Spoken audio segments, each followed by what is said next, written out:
Okay, so our early 20s are supposed to be the best years of our lives, but it hasn't been feeling like that for me lately. And I realize it's the best years of our lives because we have all of this freedom, this ability to decide who we're going to be, all of these crazy chaotic moments, the ability to be spontaneous. But it's also one of the most difficult times of our lives because we have so much uncertainty, so much what's going to happen next, so many things in our lives coming and going. Honestly, I want the best years of my life to feel like the best years of my life. So that's today's episode. How do we build a foundation of internal stability within ourselves so that in our early 20s we can actually enjoy everything that's happening without constantly worrying about whether we're on the right path or whether we're doing enough or whether things are going to be okay or things are going to work out. So RD2H, Road to Happiness, Building Our Dream Realities. Let's get into it.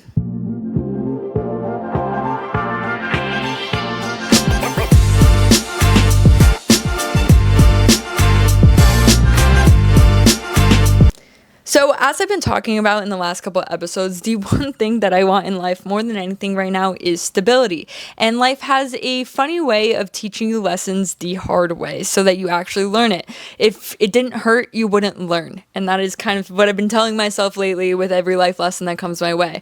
So, I was really craving stability. I just felt really unsafe in my current situation. The uncertainty was getting a little bit too high. And I did what any human brain would do. I looked for stability in external circumstances. So I had a deal at work that I was like, if this goes through, I'll be financially stable and things will get better. I had a relationship with somebody that was super toxic, and I was like, if I could get some emotional stability here, then maybe things will get better. And then after everything fell apart, I realized that I'm in a phase in my life that's really uncertain. I'm in a phase in my life where things are going to come and go. There are going to be opportunities that don't work out. And if my sense of stability is coming from the next deal or the next person that walks into my life or clinging on to seeing long term in things that haven't proven themselves to be long term, I'm going to end up in the same situation every time.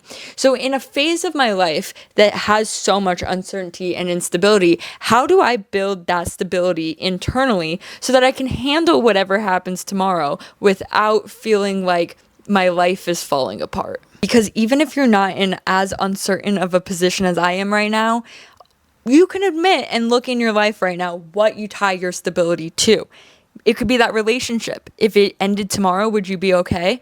It could be that job or that salaried position or the promotion that you're waiting for. There are a lot of things in our life that give us a sense of stability, but if our entire identity and life is rooted in those things, then if they were to disappear tomorrow, what would happen then? And that's something that happens. You might lose your job tomorrow. The relationship might break up. You don't know what tomorrow is going to bring. So the goal is to build a sense of stability internally so that anything that adds additional stability to your life is a surplus. It's a benefit. It's an experience. But it's not your safety and security. So I realized there is a disconnect between my subconscious and my conscious mind. My conscious mind is saying, everything's going to be okay, Natalie. You're doing everything you need to do. You're on the right track. You're seeing progress. Like, things are going to be fine, even if you don't know what tomorrow brings. You're constantly thinking of the worst. And I know that.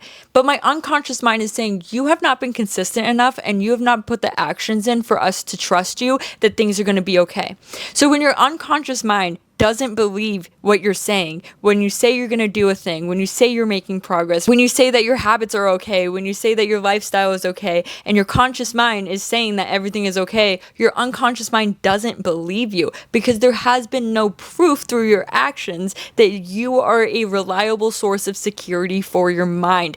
And our minds are wired for survival. So they're going to automatically look for external things to bring more safety and security because it doesn't trust you to bring that security for itself.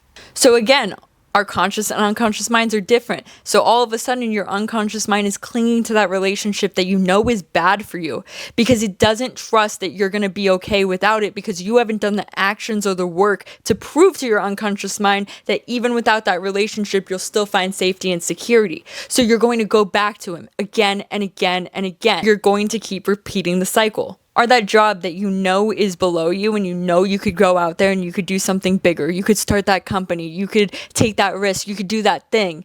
And you know that you're capable of doing it, but you can't bring yourself to quit because you're scared, because you need that safety and security. And that's because the actions that you've been taking towards that goal, towards that thing, hasn't proven to your unconscious mind that if you were to let go of the security and safety, you would be okay regardless. So my shift in mindset recently is, how do I get my unconscious brain and my conscious brain on the same page? And I realized that that's through action. We are so quick to expect the people in our lives, whether that's relationships, friendships, parents, or etc., our loved ones, we expect them to follow up on the commitments that they make to us. If they say they're going to pick us up, they should pick us up. If they say they're going to text us, they should text us, etc. In all of our emotional relationships, there's this level of respect that if you say you're going to do something, you should do it. But the thing is, we don't have that level of respect with ourselves. We don't keep the commitments we make to ourselves. So there is a lack of trust within ourselves and our unconscious and conscious minds, in the same way that if somebody you loved was consistently making commitments and not following through on them, there would be a lack of trust. Now, I'm somebody who has intensity cycles. I work and I'm motivated and I have all the skills based on my mood. When I am in a couple weeks of motivation and tunnel vision, I will work so hard and then I will burn myself out and I will need a moment to rest before I start the cycle again. And so that cycle of not being able to be consistent with the way that I am approaching my goals has made some distrust happen between my conscious and my unconscious mind. My conscious mind is saying, look how these sprints that we're doing, look how much we're working, look how much effort we're putting in. Why don't you think that everything's going to be okay tomorrow? My unconscious mind knows that yes, you're putting in the effort, but you're doing it in a way that's unsustainable and inconsistent. So we don't trust that if everything went bad, you would be able to handle it. So how do I fix that exactly? And I realize it's by making non-negotiable goals with myself and hitting them every single day, regardless of mood and regardless of what I'm currently dealing with. So I'm in real estate and I'm building my career. So for me right now, those goals are hitting 50 calls a day, hitting 50 database properties a day, going to the gym, and not leaving the office until 6:40. And I know that if I could do those 4 things day in and day out, they would compound and I will be okay. Even if it doesn't seem like things are okay right now, if I can consistently hit those 4 things, my unconscious brain is aware that things are going to be okay. So by bridging the gap between what I tell myself on my conscious brain and how I reassure that things are moving forward versus actual action steps that I'm taking on a daily basis to program my unconscious brain, is ultimately gonna give me that sense of stability in life that I'm looking for in my early 20s. Because your unconscious brain knows. Think about it like the magic penny. Would you rather have $1 million right now, or would you rather have 1 penny every day that compounds? Your conscious brain is saying the $1 million is just fine, that it's better than 1 penny that compounds daily. And that's your intensity sprints. That's your motivation sprints. When the conscious brain feels like things aren't going good and that you're losing control, you'll all of a sudden get a bunch of motivation. You'll go study for that exam. You'll pull an all-nighter. You'll cram. You'll go to the gym. You'll run 2 miles. And for a second, it's like comfortability relief. You feel better about yourself. But you end up in the same exact cycle of, why aren't things going well? I'm doing this, I'm doing that. And your unconscious brain knows that those are motivational sprints when you could be compounding. See, the penny a day for 30 days doesn't seem like the better option, but by the end of the month, you'll have $5 million versus the $1 million that you took. So even though you're taking these small steps towards your goals when you have the motivation and when stress starts to hit, your unconscious brain knows the difference between intensity sprints and constant compounding.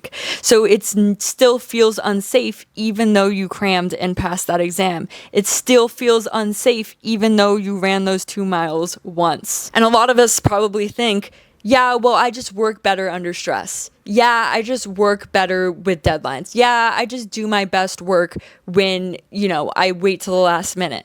But that's not actually your best work. That's an intensity sprint. The stability that we're actually looking for, what our unconscious is craving, is to be able to handle these big tasks without putting us under so much emotional stress. And that's a learned skill. And so, for example, if you're in college, that might be I'm going to study for 30 minutes every day and force that habit into myself no matter what. And if it's a good day, maybe I might study for an hour. And that was something I didn't learn in college. That's something I'm literally just getting to now as I'm sitting here and saying the way that I approached my life in college and the way that I approached my exams, my studying, getting through that difficult time. It was only so difficult because I was missing key foundational habits that are actually going to bring me that level emotion and that sense of security that I'm looking for. Now, I'm not saying this is an easy thing to do. It is a skill that you build up to over time. But if you could just make one thing tomorrow that you're going to do, and no matter what, you're going to do it, you'll see that every single day that you do it, it gets easier. And then all of a sudden, you're able to stack those skills and you'll have two things that you do no matter what. And those two things get easier as you do it. And then you can stack three. And it's a constant process of trying to be our best versions of ourselves and trying to build internal stability in our dream realities through action. Because if we can use action and the things that we do on our daily basis to train our minds and our emotions, then we can build whatever reality we want. So that's this week's life lesson. I love you guys. RD2H, Road to Happiness, building our dream realities one life lesson at a time. I'll see you guys next time.